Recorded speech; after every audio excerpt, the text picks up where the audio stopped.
जहरीले बोल मत बोलो। जहरीले तो आप हमारे वोट लो, जहरीले बोलों से तो बहुत खराब होता है कि इम्तिहान देते हुए आधी सदी बीत गई, फिर भी इल्जाम है हम पर के वफादार। सीए एनआरसी से मुस्लिम समाज का जो मुसलमान यहाँ रह रहा है कोई मतलब नहीं है। सीए एनआरसी वहां से आने वाले इंडिया गेट की पत्थरों पे खुदा हुआ है। कितने मुसलमान शहीद हुए थे भारत को स्वतंत्र।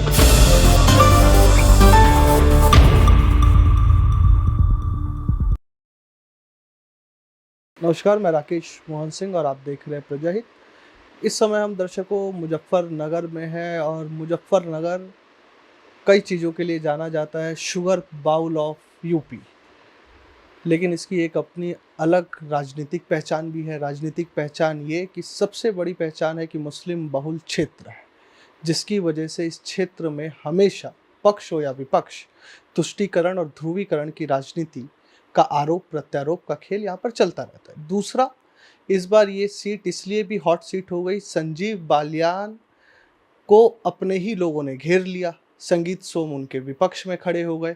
अप्रत्यक्ष रूप से संगीत सोम पर आरोप लगा रहे हैं संजीव बालियान कि वो उनको हराने की साजिश में लगे हैं। जब योगी आदित्यनाथ यहाँ आए तब भी उन्होंने बैक स्टेज जाकर संजीव बालियान और संगीत सोम से बात की।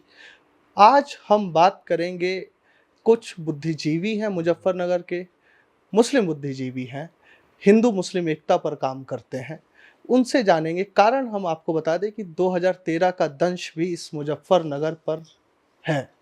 2013 के बाद लगभग 11 साल हो गए। पलायन करते लोग, सिसकती जिंदगियां, ठंड के मौसम में तंबू में मरते और पैदा होते लोग, बच्चे, उन सबके बावजूद 3 से 5 चुनाव बीत चुके हैं। कितना काम हुआ हिंदू मुस्लिम एकता पर? यहाँ का मुस्लिम बुद्धिजीवी किस ओर जा रहा है और मुसलमानों के मन में क्या है? क्या अजीत चौधरी ने जो जाट और मुस्लिम एकता की बुनियाद रखी मुजफ्फरनगर में वो कायम है, या अब उसमें कुछ मतभेद हैं या मनभेद अभी भी बने हैं, या लोग एक दूसरे के दिलों में वापसी कर रहे हैं? तो बातचीत का सिलसिला शुरू करते हैं।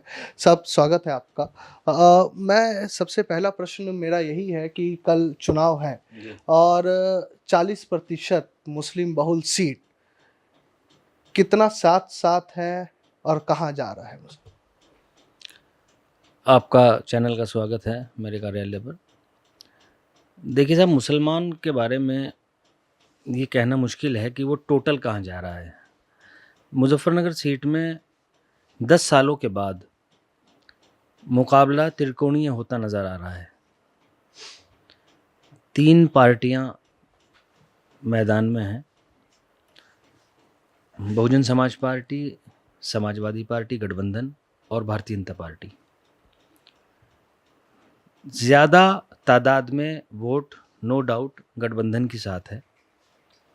बहुजन समाज पार्टी की तरफ भी बहुत से मुस्लिमों का देहात में रुख है।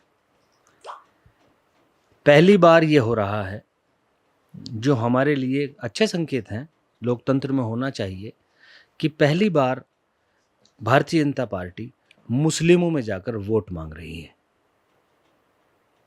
ये बहुत अच्छी बात है कि लोकतंत्र में सभी पार्टियों पर मतदान करने वालों का अधिकार होना चाहिए और पार्टियों का हक मतदाताओं पर होना चाहिए। ये स्वस्थ लोकतंत्र की पहचान है। मुसलमानों में भारतीय जनता पार्टी वोट मांग रही है, मुसलमानों में भारतीय जनता पार्टी के कैंडिडेट के लोग जा रहे हैं। कुछ वोट भारतीय जनता पार्टी को मुस्लिमों से मिलने की भी संभावना है। इस तरह से ये तस्वीर सामने आती है। एक चीज आपसे समझना चाहूँगा कि अखिलेश यादव एक हमेशा से उन आहे बगाहे एक एकाधिकार दिखाते हैं मुस्लिम वोट बैंक को लेकर, या उनका ऐसा मानना है कि मुसलमान एक हमारा एकमत वोटर है, परंपरागत वोटर है। लेकिन कहीं ना कहीं क्या कोई कन्फ्यूज़न है मुस्लिम समुदाय में कि अखिलेश यादव के राजनीतिक रवैये को देखते हुए, जिस तरीके से आजम खान को लेकर उन्होंने कोई पुख्ता स्टैंड नहीं लिया, कि अखिलेश यादव से कहीं मुस्लिम वोट छिटक कर और एक अपनी अलग राह चुन रहा हो? देखिए साहब, आज़ादी के बाद मुसलमान अलग अलग प्लेटफार्म, अलग अलग पार्टियों का वोटर रहा है। यहाँ का मुसलमान सेकुलर मुसलमान था, जिसने फैसला किया कि हम अपने हिंदू भाइयों के साथ भारत यानी हिंदुस्तान में रहेंगे, हमें पाकिस्तान जाने की ज़रूरत नहीं है, हम इसी मिट्टी में दफन होंगे, यही हमारा मुल्क है। कांग्रेस के बाद पैक्ट आए, वीपी सिंह की पार्टियां बनी, घूमते फिरते मुलायम सिंह यादव साहब ने पार्टी बनाई, मुलायम सिंह यादव के साथ गया। 2007 के समय में बसपा की तरफ डाइवर्ट हुआ, सरकार बसपा की बनी, 2 बार सरकार बसपा की बनी। मुसलमान गाहे बगाहे इधर उधर होता रहा है, लेकिन ये कहना कि किसी एक पार्टी या किसी एक व्यक्ति का मुसलमान के वोट पर अधिकार है, ये कहना गलत है। और मैं ये भी कहना चाहता हूँ कि इस चुनाव के बाद आपके चैनल पर बड़ी जिम्मेदारी के साथ ये बात मैं कह रहा हूँ कि सभी सेकुलर पार्टियों को असदुद्दीन ओवैसी की शख्सियत को नज़रअंदाज करना मुश्किल होगा। कहीं ना कहीं मुस्लिम वोटर के मन में ये सवाल है कि हम कहाँ खड़े हैं। अभी विधानसभा इलेक्शन गए हैं 2022 के, मुजफ्फरनगर में 6 विधानसभा सीट थी, किसी एक पर मुस्लिम को टिकट नहीं था। उसके बावजूद मुसलमानों ने राष्ट्रीय लोकदल के कैंडिडेट्स को और समाजवादी पार्टी के हिंदू कैंडिडेट्स को खुले दिल से वोट किया और 5 विधानसभाएं यहाँ विपक्ष की यानी कि समाजवादी पार्टी और राष्ट्रीय लोकदल गठबंधन की बनी। मुसलमान बड़े दिल का होता है और खुले दिल का होता है। ये जो कथाकथित जो अपने आप को सेकुलर दल बता रहे हैं, बीजेपी ने एक ऐसा एजेंडा सेट कर दिया है आज के भारतीय राजनीति में कि कोई भी दल हो वो मुसलमानों से किनारा करता दिख रहा है, चाहे और उस रिप्रेजेंटेटिव अगर हम देखें तो उस प्रपोर्शन में रिप्रेजेंटेशन भी नहीं दे रहा, चाहे वो कांग्रेस की बात करे या सपा की बात करे। एक डर है कि अगर मुसलमानों को टिकट दे तो जो हिंदू वोट है वो कट सकता है। देखिए, भारत के इतिहास में ये मरहले कई बार आए हैं, लेकिन ये भूल करना बड़ी गलती होगी कि ये देश गांधी का देश है और ये जनता भारत की जनता है। ये बात दूर होगी, हिंदू मुस्लिम फिर करीब होगा और ये सारी चीज़ें बेकार हो जाएंगी। हम हमेशा यहाँ मोहब्बत ज़िंदा रहेगी और एक दूसरे का प्यार ज़िंदा रहेगा, ये मेरा यकीन है। एक अंतिम सवाल फिर अगले मेहमान पे बढ़ेंगे कि अजीत चौधरी दिवंगत हो गए। उन्होंने हमेशा से यहाँ पर काम किया जाट मुस्लिम एकता को लेकर। चवन्नी पलट गई एक भारत रत्न पर। चवन्नी पलट गई जो कहती थी कि मैं नहीं पलटूंगी। 0 से 9 विधायक दिए, ये मुसलमानों का एहसान है, लेकिन उनका इससे बड़ा एहसान है चौधरी अजीत सिंह का इस समाज पर, मुजफ्फरनगर की जनता पर एहसान है कि उन्होंने मेहनत करके और बहुत ईमानदारी के साथ मेहनत करके जाट और मुसलमान को एक साथ बिठाने का काम किया। वो कहीं चले जाएं, जाट मुस्लिम एकता ख़त्म नहीं होगी। हम एक दूसरे के करीब हैं, 5 साल में हम एक दूसरे के करीब आ गए थे। इसका सबूत था कि चौधरी अजीत सिंह केवल 5000 वोट से हारे थे। जाट और मुस्लिम एकता का श्रेय चौधरी अजीत सिंह को जाता है, हम उनके एहसानमंद हैं। मगर जो फैसला चौधरी जयंत सिंह ने किया है, विपक्ष कितने वोट जाटों के लेके जाएगा, ये बात तय करेगी कि जाट उनके इस फैसले से खुश है या नाराज। ये जाटों का मतदान बताएगा, ये हम नहीं बताएंगे। चौधरी जयंत सिंह को राजनीतिक लालसा उनके मन में ज़्यादा बढ़ी है, सत्ता लोभ बढ़ा है, या आप देखते हैं कि चौधरी जो चरण सिंह को जो भारत रत्न दिया गया वो एकमात्र कारण है जयंत चौधरी का बीजेपी में जाने का, यानी सत्ता की जो लोलुपता है वो हावी है, या चौधरी चरण सिंह को भारत रत्न दिया वो हावी हुआ जो वो बीजेपी में चले गए? देखिए, जिस तरह श्री राम सबके लिए श्रद्धेय हैं, वो सबके हैं, हमारे भी हैं, इसी तरह चौधरी चरण सिंह को भारत रत्न मिल जाना चौधरी चरण सिंह की गरिमा को कम नहीं करता। चौधरी चरण सिंह किसानों के मसीहा थे, हैं और रहेंगे। रही बात लालसा की, राजनीति में आने के बाद केवल लालसा ही दिखाई देती है, भारतीय इतिहास बताता है कि अच्छे अच्छे फैसले जिन पर यकीन था वो गुम हो गए। अब उनकी इसके पीछे उनकी क्या मजबूरी रही चौधरी जयंत साहब की, ये हम कह नहीं सकते। उनके लेकिन पीछे तो हाँ, EDC मुसलमानों को मुसलमान इस बात से शॉक्ड है, ये नो डाउट। मगर ये ख़ास बात है कि स्वर्गीय चौधरी अजीत सिंह और राष्ट्रीय लोक दल का यह एहसान मुजफ्फरनगर के समाज पर हमेशा रहेगा कि उन्होंने जाट और मुसलमान को एक करने का काम किया है। अभी भी एक हैं या 100 चुनाव आए जाए कुछ हो, आप ये देखें कि चुनाव धर्म पर आधारित नहीं है। लेकिन यही कहीं संजीव बालियान है जिन पे आरोप भी लगे थे दंगों के। देखिए, दंगों के आरोप लगे थे, दंगों के आरोप आज जो मुसलमान उन्हें वोट कर रहा है किसी वजह से तो कर रहा होगा।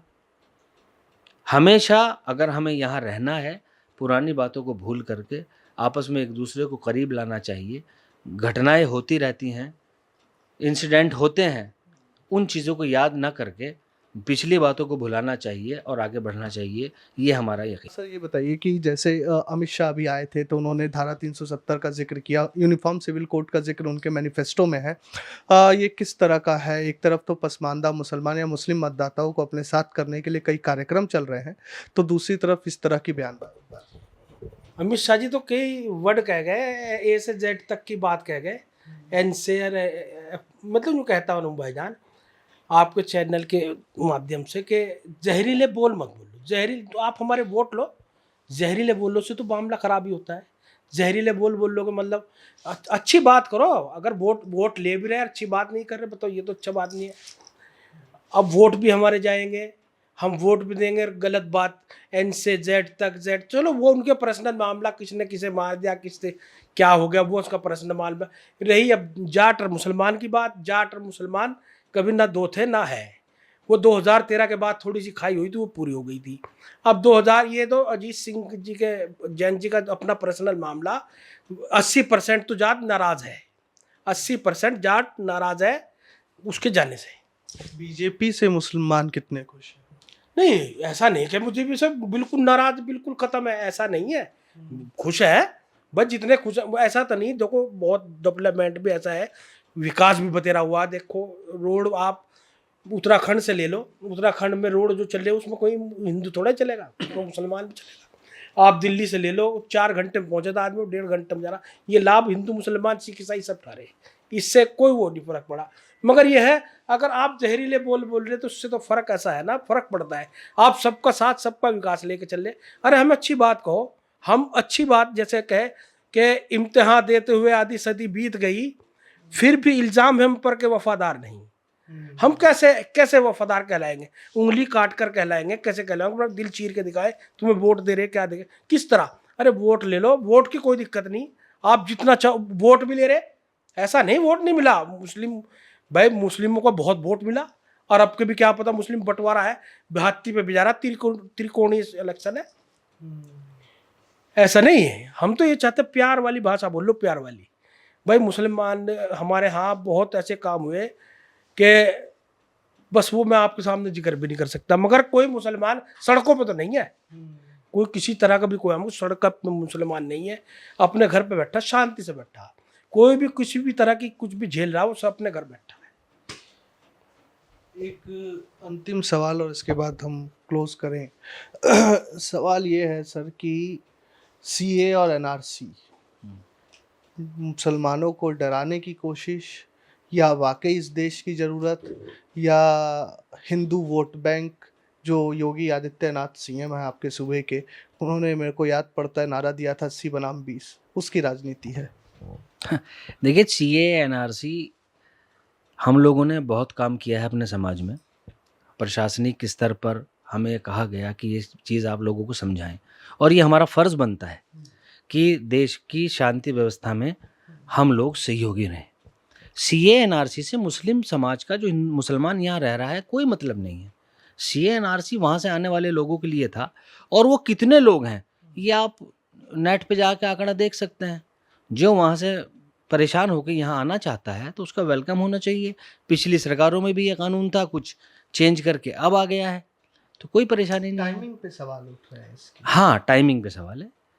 भाई 2014 तक आज के समय में आज आप कर रहे, हो सकता है कि ये मुद्दा रहा हो कि इससे कुछ वोटर पर हमारे फ़र्क पड़े, हो सकता है। हर राजनीतिक पार्टी का एक आइडियोलॉजी होती है, उस आइडियोलॉजी के तहत वो कदम उठाते हैं, लेकिन इससे मुसलमान का कोई संबंध नहीं है।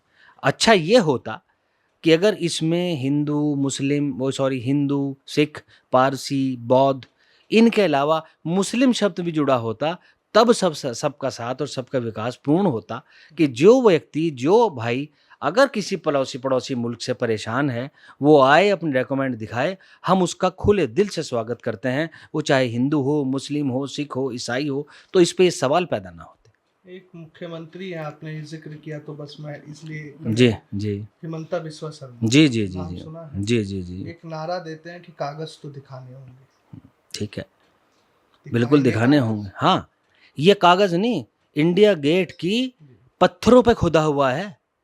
कितने मुसलमान शहीद हुए थे भारत को स्वतंत्र कराने में, ये दिलों पर लिखा हुआ है। आज देश को जरूरत पड़ेगी तो हमारे खून और हमारे सर हाजिर होंगे। कागज की तो औकात क्या है। कई नेता हैं जो बोलते हैं कागज तो हाँ, ये जनता समझ जाएगी। हर किसी में हिंदू हृदय सम्राट बनने की लालसा है, ये वो बात है। कागज दिखाने को मना कौन करता है? कागज तो कल भी दिखाएंगे, और जब वोट डालने जाएंगे तो कागज तो कल भी दिखाएंगे, और जब मांगेंगे तब दिखाएंगे। मना किसने किया है? डरा हुआ नहीं है ना? कोई जरूरत नहीं है। मैंने कहा ना कि इंडिया गेट के पत्थरों पे लिखा हुआ है, भारतीय इतिहास में लिखा हुआ है। इस देश को आजाद कराने में कितने मुसलमानों की कुर्बानियां हैं। अकेले किसी एक धर्म की, एक जाति की कुर्बानी नहीं है, मिलजुल कर सबने इस देश को आजाद कराया। और हमारे लीडर, ये हम बड़े गर्व से कह सकते हैं, हमारे लीडर जिन्ना नहीं थे, हमारे लीडर महात्मा गांधी थे। बहुत धन्यवाद बातचीत करने के लिए। और ये हमने जानने की कोशिश की कि जब कल मतदान होंगे तो 40% आबादी जो मुजफ्फरनगर और कह लीजिए ये पश्चिम यूपी की है, वो किस तरफ जा रही है। भाजपा कई तरह के जो कार्यक्रम चला रही है अल्पसंख्यक समुदाय को जोड़ने की, वो ठीक है, लेकिन कुछ आशंकाएं तो अभी भी बनी हुई है। हिंदू बहुसंख्यकवाद की जो राजनीति है, उसको भाजपा कैसे ओवरकम करेगी आने वाले सालों में, ये भी देखने वाली बात है। और 400 पार के नारे में देश की लगभग 16-17% आबादी की क्या हिस्सेदारी होगी, इस पर भी विश्व के कथित सबसे बड़ी पार्टी को सोचने की ज़रूरत है। मैं राकेश मोहन सिंह, मुजफ्फरनगर से प्रजाहित के लिए, धन्यवाद।